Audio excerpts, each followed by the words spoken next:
Sejam muito bem-vindos, queridos amigos doutores. Daremos encaminhamento às nossas atividades do Jus Advogandi. O meu nome é Ariane Amora, sou professora do curso de Direito e hoje falaremos a respeito da prática real, em especial da petição inicial, amigos.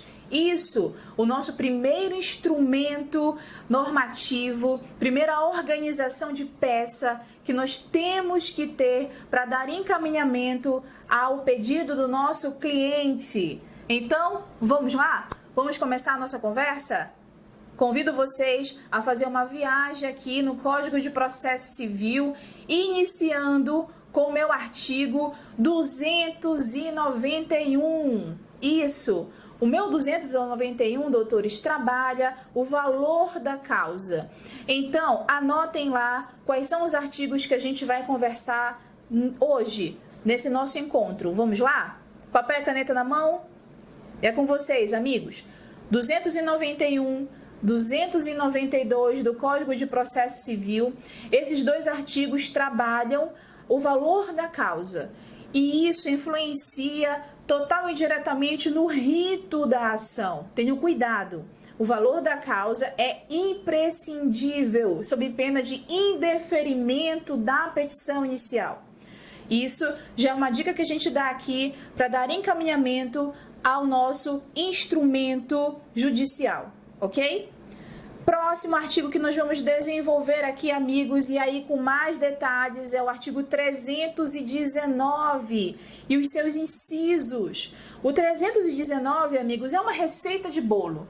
Não precisa, inclusive, você ter todo medo, todo um horror, o pavor de fazer a sua petição, porque lá ele diz todo o direcionamento, todo o caminho da peça. E eu gostaria de compartilhar a tela com vocês para mostrar como vai funcionar a minha peça na prática. Vamos lá?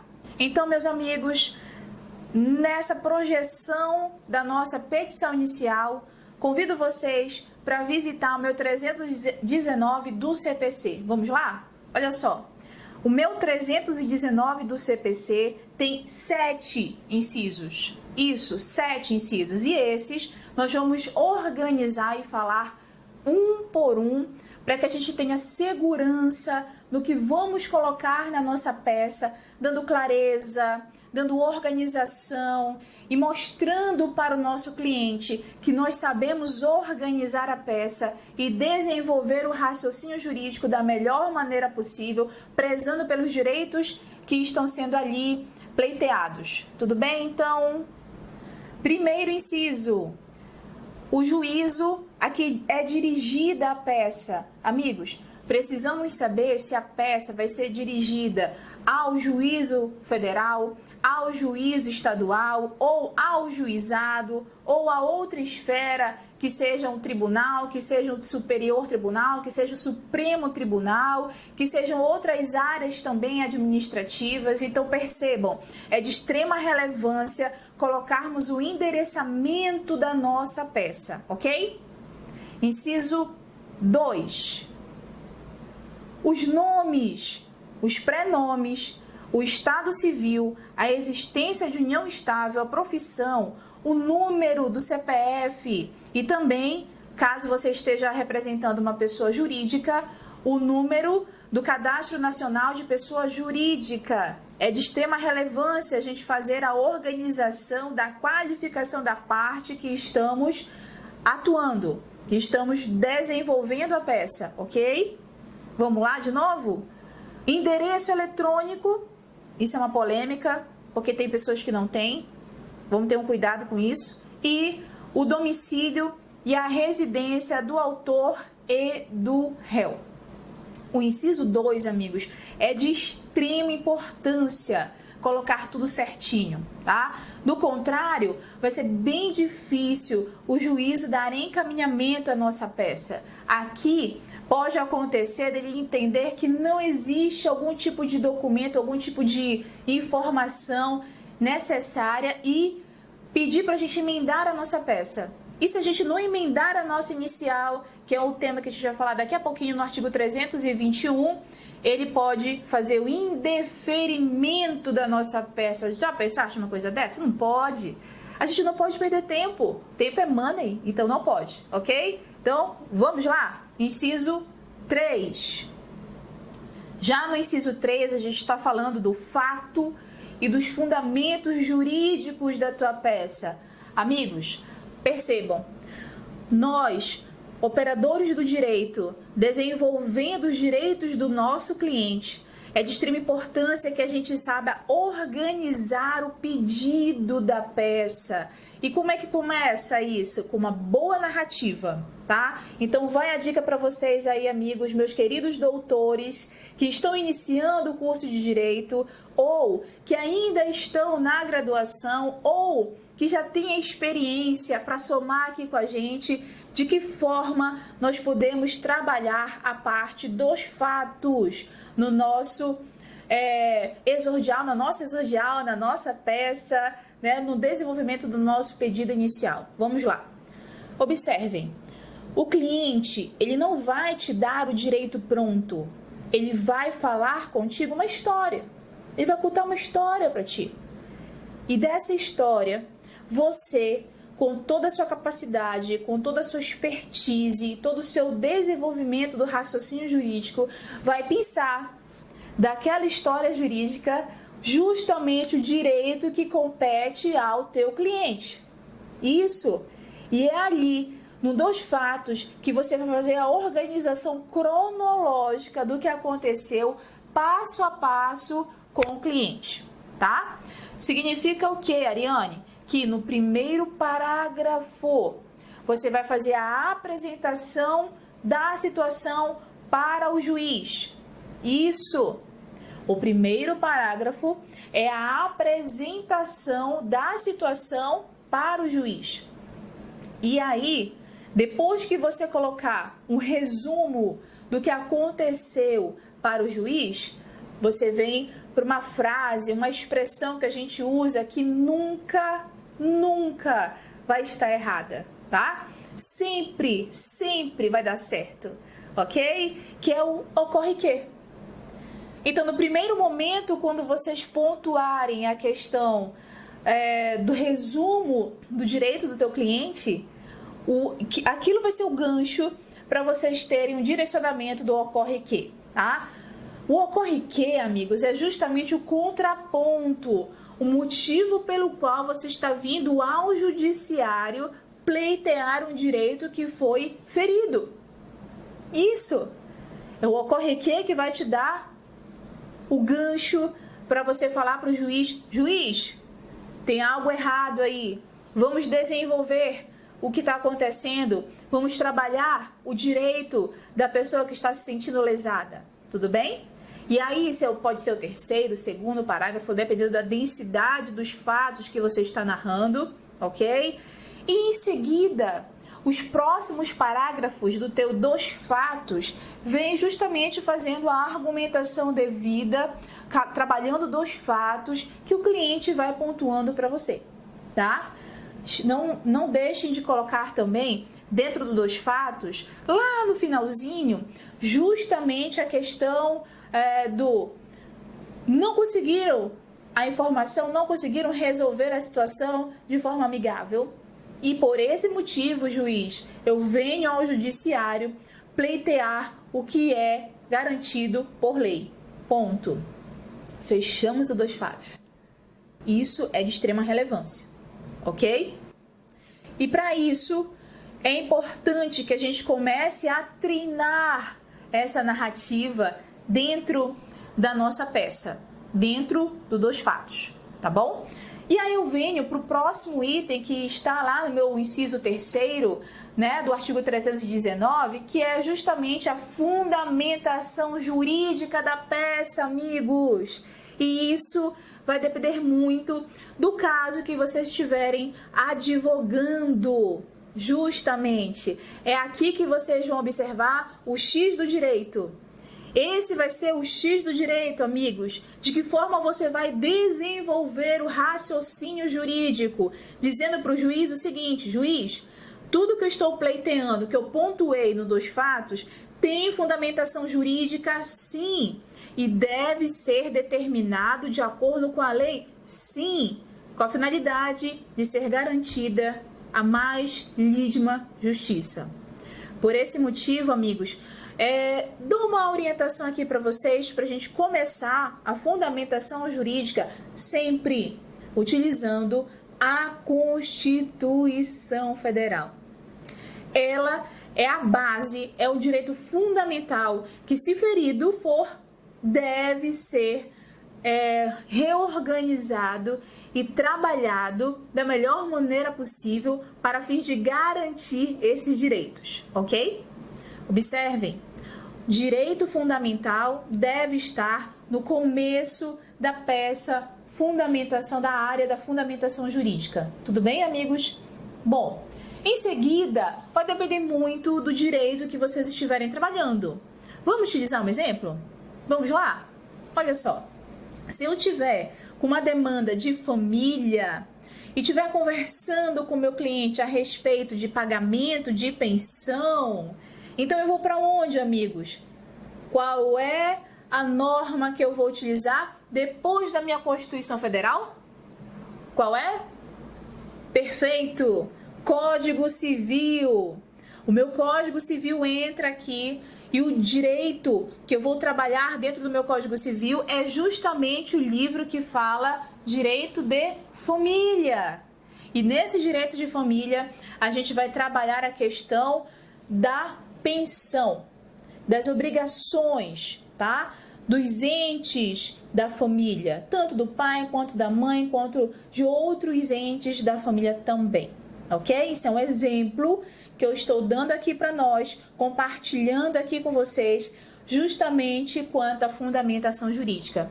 Aline, qual é o outro mecanismo jurídico que eu posso utilizar, outra fundamentação jurídica ainda nessa minha parte da fundamentação? Olha, se eu estiver utilizando esse exemplo aqui da família, eu posso usar o ECA, Estatuto da Criança e do Adolescente, né? O ECA também trabalha questões dos direitos da criança e do adolescente e é também um outro mecanismo legítimo para fundamentar, olha só, para fundamentar o petitório, a nossa exordial, né, a nossa inicial, com a finalidade de garantir os direitos do nosso cliente. Tudo bem, amigos? Isso eu estou falando de lei, letra de lei, mas Ariane, eu posso utilizar a doutrina? Posso utilizar a jurisprudência? E os princípios? Sim, meus amigos, podemos utilizar a doutrina, podemos utilizar a jurisprudência, é imprescindível também a utilização dos princípios, mas vejam, se vocês estiverem se preparando para fazer uma prova da OAB, o que vai ser pedido lá, meus amigos, é justamente a letra de lei. E você pode utilizar os princípios também, tá? Eles são outro mecanismo de você fazer a fundamentação, mas doutrina e jurisprudência, não. Tudo bem? Agora, se vocês estiverem no escritório dos senhores, desenvolvendo uma peça, quem sabe, no núcleo de prática jurídica das instituições aqui, da instituição de ensino que vocês estudam, nada impede que vocês desenvolvam ainda mais a fundamentação jurídica, colocando doutrinador renomado, colocando jurisprudência atual, tá? Dica, não encham de jurisprudência. Não façam isso, tá? O que a gente pode fazer? 3 jurisprudências, de acordo com o caso. Exemplo, se eu estou falando de pensão alimentícia, eu posso utilizar uma jurisprudência antiga, uma mediana e uma atual. Se eu estou falando de guarda compartilhada, se eu estou falando de outra área do direito de família, eu vou pesar o que é importante e o que não é importante eu colocar, ok? Então, nessa projeção, cuidado com a utilização das jurisprudências. Tudo bem, amigos? Partindo agora para a minha parte do pedido. Vamos lá? Queridos, agora vamos adentrar no inciso 4º do artigo 319 do CPC, da nossa receita de bolo para a realização, para a montagem da nossa petição inicial. Vamos lá? Inciso 4, pedido e as suas especificações. Isso, amigos. Precisamos trabalhar, depois da fundamentação jurídica, o nosso pedido.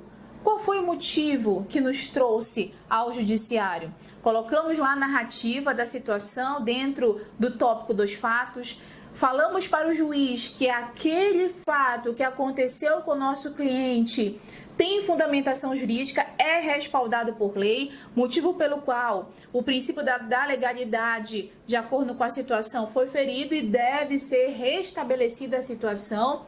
E agora, senhor juiz, a gente entra na parte do pedido, pautando item por item do que eu quero que seja apreciado pelo juízo. Mas, Ariane, eu já disse isso, eu já organizei o pedido lá no Dos Fatos. Não é o suficiente. Mesmo que você tenha colocado vários tópicos dentro da tua fundamentação jurídica, organizada a parte dos fatos, se você não pedir dentro do pedido em específico, o juiz não vai apreciar, amigos. Sim, ele não vai apreciar. Então, tudo que você pontuar, meus amigos, isso mesmo, tudo que você pontuar, que você deseja que o juiz aprecie, deve ser colocado em forma de tópicos dentro do pedido. Sob pena do quê? Dele não apreciar.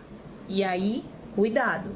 Isso pode ser temeroso para os direitos do cliente. Tudo bem? Então, vamos lá para o próximo inciso? Vem comigo. Valor da causa. O valor da causa está mais especificado ainda no meu artigo 291 e 292 do Código de Processo Civil, ano 2015. Isso, amigos. O que a gente conversou lá no começo do vídeo, agora vai fazer total sentido. Peço permissão para mostrar para vocês o teor do artigo 291 e o teor do artigo 292. Vamos lá? Olha só, amigos, vejam. 291 diz o seguinte: a toda causa será atribuído valor certo, ainda que não tenha conteúdo econômico imediatamente aferível.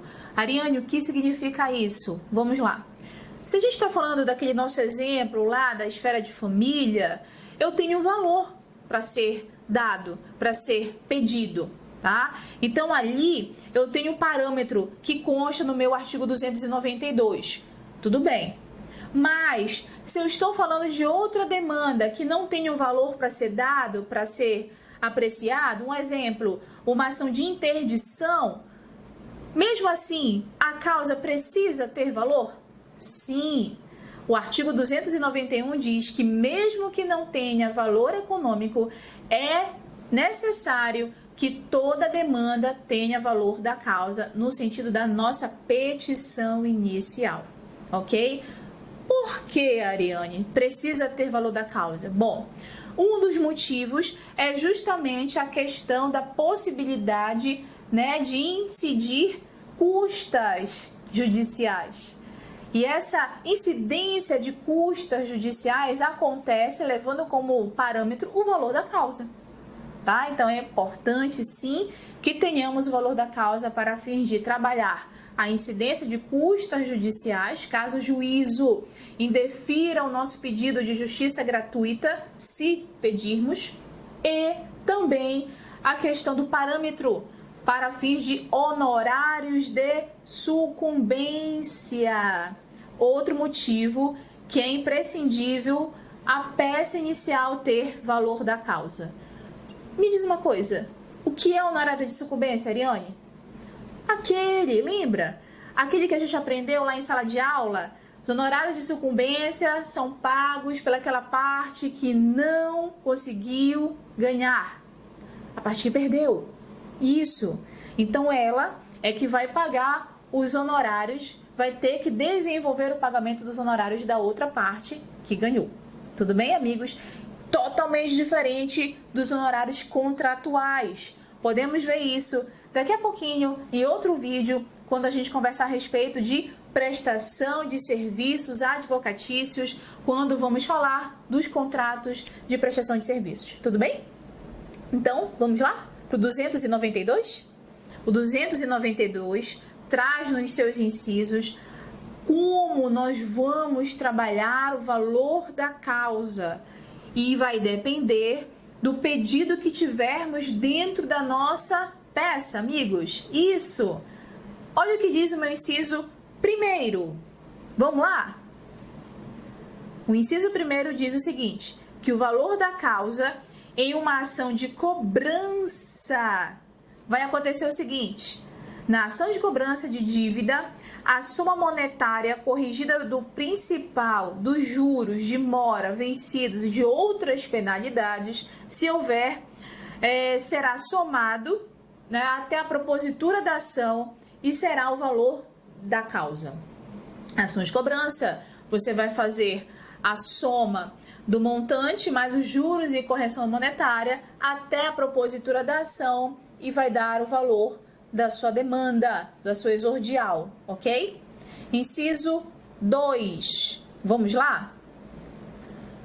Na ação que tiver por objeto a existência, validade, cumprimento, modificação ou resolução ou rescisão de ato jurídico, o valor do ato ou de sua parte controvertida. Então vejam, aqui a gente está falando de rescisão, resilição, modificação de ato jurídico. Vamos pensar no contrato civil? Então, é ali que você vai ter que verificar o valor daquele contrato para você fazer a ponderação quanto ao valor da causa. E quem te dá esse direcionamento é o inciso 2. Tudo bem, amigos? Vamos dar continuidade? Vamos para o inciso 3? Vamos lá, então. Inciso 3º. Na ação de alimentos, o valor da causa será a soma de 12 prestações mensais pedidas pelo autor. Isso, amigos, sabe aquele nosso exemplo da pensão alimentícia? Então, vai ser naquele momento, quando você estiver fazendo a narrativa dos fatos, que você vai ter todo o cuidado e zelo de dizer quanto o réu aufere, o que está acontecendo com o autor, qual é a necessidade, possibilidade, proporcionalidade, tudo isso para que você possa organizar o valor da pensão alimentícia, tá? Vamos botar um outro exemplo aqui? Digamos que o réu, né, ganhe um salário mínimo. E geralmente, quando o réu ganha um salário mínimo, nós, advogados, pedimos 30% do salário mínimo para fins de pensão alimentícia.